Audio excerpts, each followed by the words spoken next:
যেটা দেশে থাকলে বলতাম সেটা এখান থেকে বলে যাচ্ছি।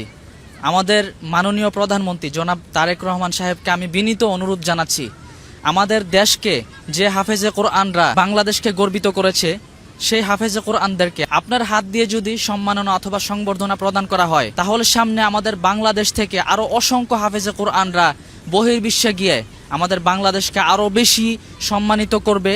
আসসালামু আলাইকুম প্রিয় ভাইরা, আছি শ্রীলঙ্কার কলম্বো শহরে, কিন্তু মনটা পড়ে আছে বাংলাদেশের মাটিতে। কারণটা আপনারা সবাই জানেন যে আমাদের দেশের পবিত্র কোরআনের হাফেজরা প্রত্যেক বছর আমাদের বাংলাদেশের সম্মানকে বহির্বিশ্বে আরও বেশি সম্মানিত করেন। কিন্তু এবার হয়েছে একেবারে ভিন্ন রকম।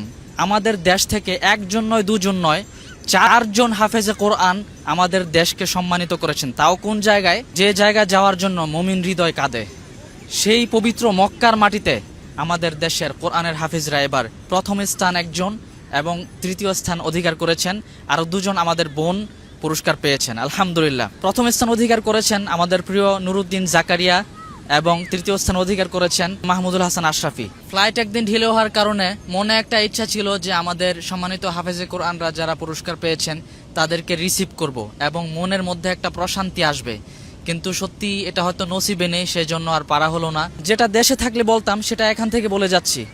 আমাদের মাননীয় প্রধানমন্ত্রী জনাব তারেক রহমান সাহেবকে আমি বিনীত অনুরোধ জানাচ্ছি, আমাদের দেশকে যে হাফেজে কোরআনরা বাংলাদেশকে গর্বিত করেছে, সেই হাফেজে কোরআনদেরকে আপনার হাত দিয়ে যদি সম্মাননা অথবা সংবর্ধনা প্রদান করা হয়, তাহলে সামনে আমাদের বাংলাদেশ থেকে আরো অসংখ্য হাফেজে কোরআনরা বহির্বিশ্বে গিয়ে আমাদের বাংলাদেশকে আরো বেশি সম্মানিত করবে।